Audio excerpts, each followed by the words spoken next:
Hi friends, இன்னைக்கு Hyderabadi chicken எப்படி செய்கிறதுன்னு பார்க்க போகிறோம். ஹைதராபாடி சிக்கன்னு கேட்டதுமே நம்மளுக்கு அதுக்கு தனியான ஒரு யூனிக் ஃப்ளேவர் இருக்கும் அப்படின்னு நல்லா தெரியும். ஸோ அந்த ஃப்ளேவரை எப்படி நம்ம வீட்டிலையே மசாலா அரைச்சி சூப்பர் டேஸ்டியாக எப்படி செய்கிறோம்னு சொல்லிட்டு இன்னைக்கு வீடியோவில் பார்க்கலாம். அந்த மசாலாவோட டெக்ஸ்சரை பார்த்தாலே நம்மளுக்கு தெரியும். கண்டிப்பாக இது எதுக்கு சைட் டிஷ்ஷாக இருந்தால் நல்லாயிருக்கும்னு. ஆமாங்க, சுட சுட கல் தோசைக்கு அட்டகாசமாக இருக்கும். அதுவும் இல்லாமல் நம்மளுக்கு ரொம்ப ரொம்ப பிடிச்ச சப்பாத்திக்கு சூப்பரான ஒரு சைட் டிஷ். இந்த ஹைதராபாடி சிக்கனை அந்த ஃப்ளேவர் கொஞ்சம் கூட மாறாமல் எப்படி செய்கிறதுன்னு வீடியோ பார்க்கலாம். இதுக்கு தேவையான இன்க்ரீடியன்ட்ஸ் லிஸ்ட்டு எல்லாமே இதில் கொடுத்துருக்கேன். மேரினேஷனுக்கு என்னென்ன போடணும், அந்த மசாலா பவுடருக்கு என்னென்ன அரைக்கணும், எல்லாமே இதில் இருக்குது. இன்றைக்கி செய்கிற இந்த ஹைதராபாடி சிக்கனுக்கு சிக்கன் ஹோல் லெக்கு, அதாவது தைஸு அந்த ட்ரம் ஸ்டிக் பீஸோடு சேர்த்து ஹோல் லெக்கு நான் யூஸ் பண்ணியிருக்கேன். இப்போ அந்த ஸ்கின்னெல்லாம் தோல்லாம் ரிமூவ் பண்ணிவிட்டு கழுவிட்டு அதுக்கப்புறம் ஒரு கத்தியை வச்சு இந்த மாதிரி கீரல் போட்டுக்குங்க. அப்போ தான் மசாலா நல்லா இறங்கும். ஏன்னா இது பெரிய பீஸாக இருக்கிறனால அப்போ ரொம்ப நேரம் வேகிற மாதிரி ஆகும். ஆனால் வெளியே வெந்திருக்கும், உள்ளே சில சமயம் சரியாக வேகாமல் இருக்கும். பாருங்கள், இப்போ எல்லா பீஸையும் அந்த கீரி போட்டாச்சு.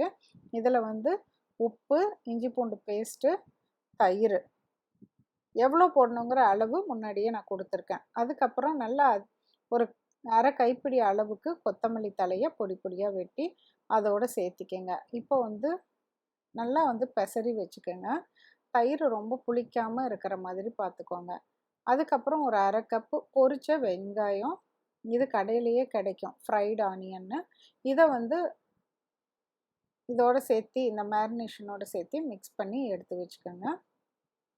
அவ்வளோதான். இது 10 நிமிஷத்துலேருந்து ஒரு அரை மணி நேரம் வரைக்கும் ஃப்ரிட்ஜில் வச்சா போதும்.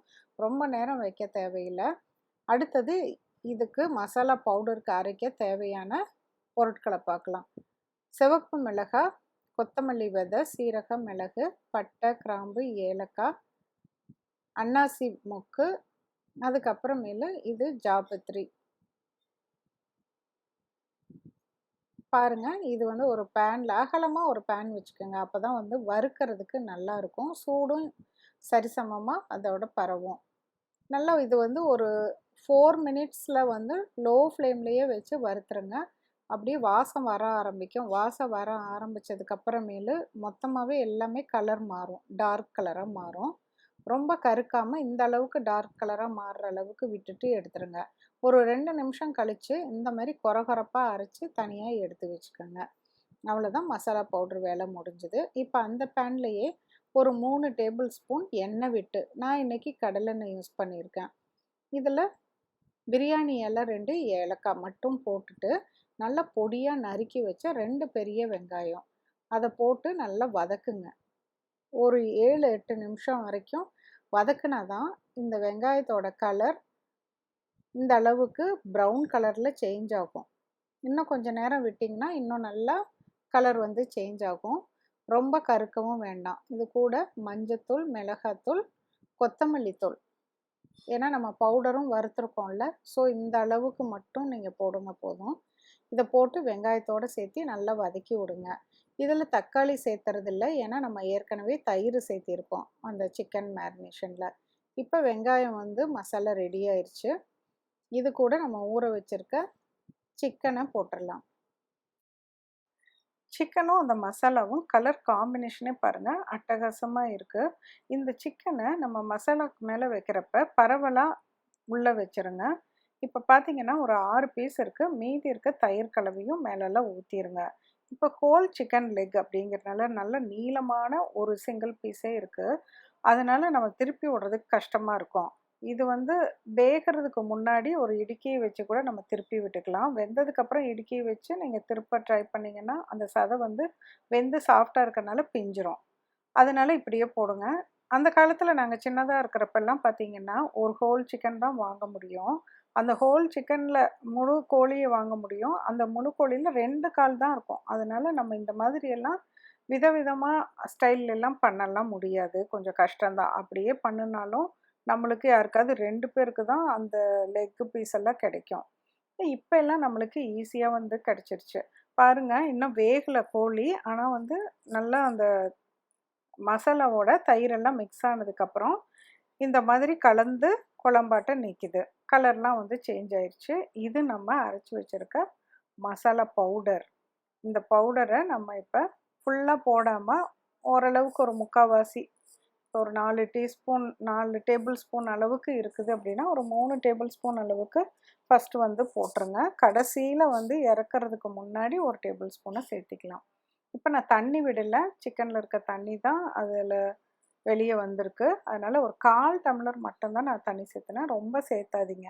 ஏன்னா தயிர் போட்டிருக்கனால தயிரோட தண்ணியாக தானே இருக்கும், தண்ணி விடும்ல, அதோட லிக்விடும் சேர்ந்து கலந்துருக்கும். இப்போ வந்து ஒரு தடவை லைட்டாக பரட்டி விட்டுட்டு மூடி வச்சுருங்க. மூடிட்டு ஒரு 10 நிமிஷம் கழித்து திறங்க. இப்போ இடையில வந்து ஒரு 2 தடவை நடுவில் திறந்து இப்படி பரட்டி விட்டுக்கலாம். பாருங்கள், இப்போ பரட்டி விட்டுட்டு மூடிட்டேன். டோட்டலாக ஒரு 10 நிமிஷம். உங்கள் சிக்கனை பொறுத்து இருக்குது. சில சமயம் சிக்கன் வேகிறதுக்கு லேட் ஆகுது அப்படின்னா அதுக்கு தகுந்த மாதிரி இன்னும் கொஞ்சம் நேரம் வேக வைங்க. பாருங்கள், அந்த கிரேவி கூட கொஞ்சம் திக்காயிட்டே வருது. நல்லா திக்காக இருக்குது முன்னாடி இருந்ததை விட. திக்காகி அந்த சிக்கன் வெந்துருச்சு அப்படின்னு டவுட்டாக இருந்ததுன்னா ஏதாவது ஒரு துண்டை மட்டும் நீங்கள் எடுத்துகிட்டு சின்னதாக வந்து ஒரு ஃபோர்க்கில் எடுத்து சாப்பிட்டு பாருங்கள். இப்போ வந்து சிக்கன் நல்லா வெந்துருச்சு. மீதி இருக்க மசாலா பவுடர் ஒரு டேபிள் ஸ்பூன் அளவுக்கு இருக்குது. அதையும் வந்து இதோட சேர்த்திட்டு ஒரு 3-4 பச்சை மிளகாய் இங்கே பாருங்கள், இந்த மாதிரி 2ஆக வகுந்துட்டு உள்ளே சேர்த்திருங்க. உள்ளே சேர்த்தி நல்லா ஒரு அரை கைப்பிடி அளவுக்கு கொத்தமல்லி தலையும் மேலால் தூவி பரட்டி விட்டுருங்க. அவ்வளோதாங்க, நம்ம ஹைதராபாடி சிக்கன் அப்படியே கம கமன்னு சும்மா அட்டகாசமான வாசனையோடு ரெடி ஆயிடுச்சு.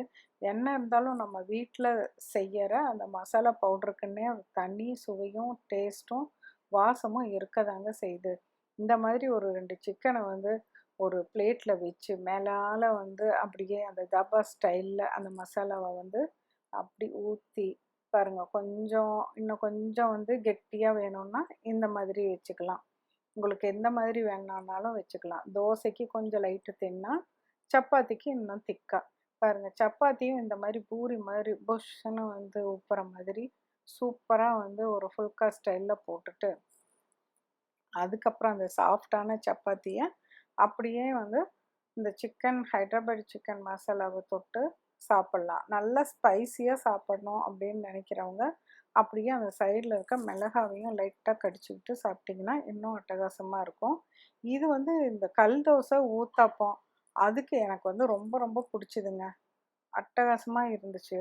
இந்த மாதிரி சுட சுட ஒரு கல் தோசையோ ஊத்தாப்பமோ போட்டு இந்த கிரேவியும் அந்த சிக்கன் பீஸை கொஞ்சமாக அப்படியே பிச்சு வச்சு சாப்பிட்டு பாருங்கள். உண்மையாலுமே என்னால் பசி தாங்க முடியல. நான் போய் சாப்பிட போகிறேன். நீங்களும் இதை செஞ்சு சாப்பிட்டு பாருங்கள். மீண்டும் ஒரு புதிய ரெசிபியோடு உங்களை சீக்கிரம் மீட் பண்ணுறேன். தேங்க்யூ.